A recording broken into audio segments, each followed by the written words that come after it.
I just wanted to bring this map up again to cover another issue with the Constitution. It is just an amazing thing to me and incredibly ironic that a lot of the people that have chosen to come to the channel and be abusive and call me names have loved to throw around the Constitution and how I don't understand what the Constitution says and how the Constitution elected Donald Trump and all this other malarkey that I don't know where they're getting it, Alex Jones or Bill Still or some other shill on here, I don't know. But anyway, this is a map that I had put up earlier, and it illustrates the states in gray that currently have unconstitutional, coercive, faithless elector laws. Now that's going to just set off all Trump supporters everywhere saying, no, no, no, that's not the case, that's not the case.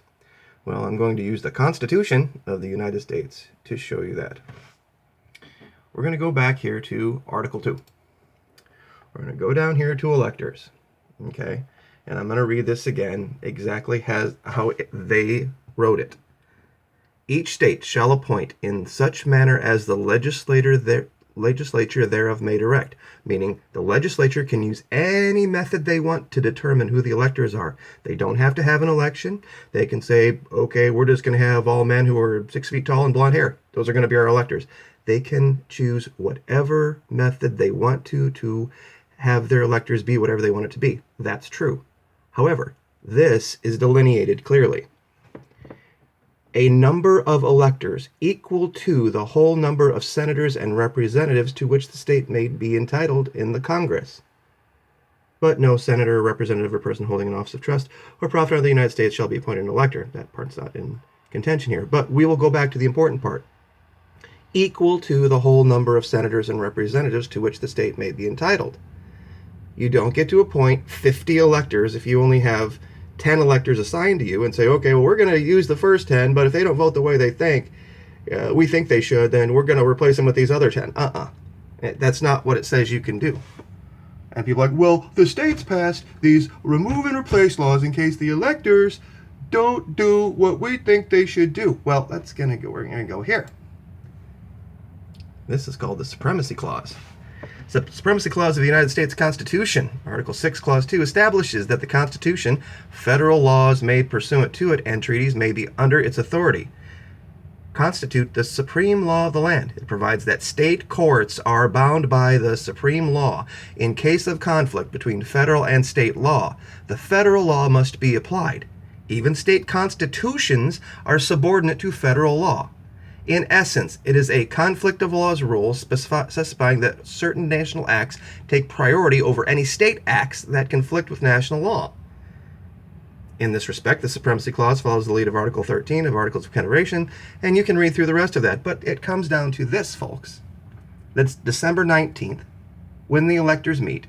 It has been clearly established that on that day, they are performing a federal function.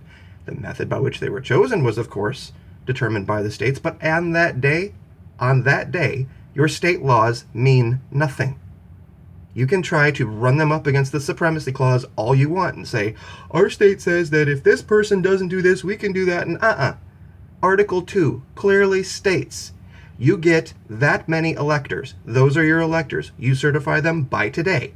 Today they are certified. Now those are your electors. That's who you get. And the decision they make is going to stand, period, end of subject, which is why we have 157 faithless electors, and they have never once, ever in the history of ever, been overturned. Ever. Once. Not one time. You have to ask yourself, folks, do you think this little issue with Mr. Trump has not come up before? People have tried this, and the decision of the electors stands. And that's the end of it. You can't argue the Supremacy Clause. You can tell me about every little state law you've passed and state this and state that and state the other. And, 364 days a year, those state laws might actually apply. But on this one day, when they are federal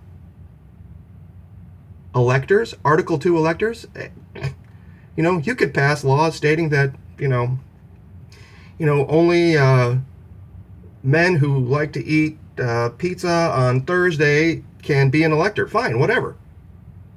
State laws are state laws, but the Constitution clearly dictates what happens with electors.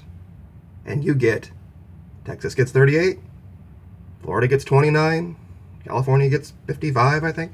That's who the people are. That's who they are. They're going to meet. They're going to decide that day. And here's the thing, folks.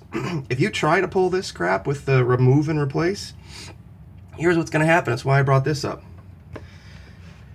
U.S. senators who are against Donald Trump, Republican senators here, Kelly Ayotte, Susan Collins, Jeff Flake, Cory Gardner, Dean Heller, Mark Kirk, Mike Lee, John McCain, Lisa Murkowski, Rob Portman, Ben Sasse, Den Sullivan. Now you can also add to that list Lindsey Graham, Ted Cruz, and Marco Rubio to bring this grand total to 15.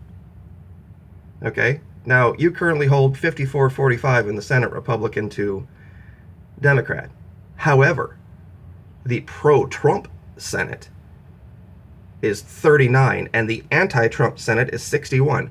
Go ahead and submit your votes under duress from straight law into the Senate on the 7th and see how that flies. All that's going to happen is they're going to say, okay, that state had a law that had this unconstitutional faithless elector thing, and with this amount of opposition, those votes for Trump get tossed. They're done. It's over. And you could go ahead, try it.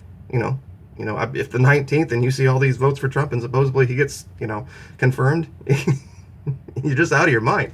I mean, all you have to do is seriously take this into court, and it's not even a hard decision for a judge, or a justice in this case it will be, to see that the Supremacy Clause states clearly that you get a number of electors that are equal to the representation, and you don't get backups, and you don't get do-overs if you don't like the way the elector votes. It doesn't matter what your state law says, because that's what Article 2 of the Constitution says. And that's how it's done. And like I said, and this goes to your whole stupid popular vote argument, the will of the people argument. Each state shall appoint in such manner as the legislature thereof may direct. They don't even have to conduct an election to send electors. They don't even have to have electors assigned to parties. There's nothing in the Constitution that says that. That's why Ray V. Blair upheld that they are independent and free agents, free of partisan concern. Prior to 1964, electors weren't even assigned to parties. They were there just to make a decision about the man. And I sound like a broken record because I've made 22 videos, and I've tried to keep them all to under 10 minutes to only focus on one specific point so people could understand it. Now, whether you like Donald Trump or don't like Donald Trump, you know my thoughts on the man. I'll say this again, not a fan of Hillary Clinton. It's not relevant here. I'm not some George Soros operative, or this is hilarious. I'm getting accused of being a Podesta operative. I'm getting accused of, being a New World Order operative, a globalist. I mean, it's just insane that the deep programming from Alex Jones and Bill Still and Mark Dice and all these other people is just really incredible. So I hope this cleared it up. And just to summarize, Supremacy Clause, Constitution will override any state laws. So anybody down here wanting to post that we have this law, or we have that law, or we have the other law, just refer to the Supremacy Clause, the Constitution, and that will allay all of your fears. So anyway, have a great day.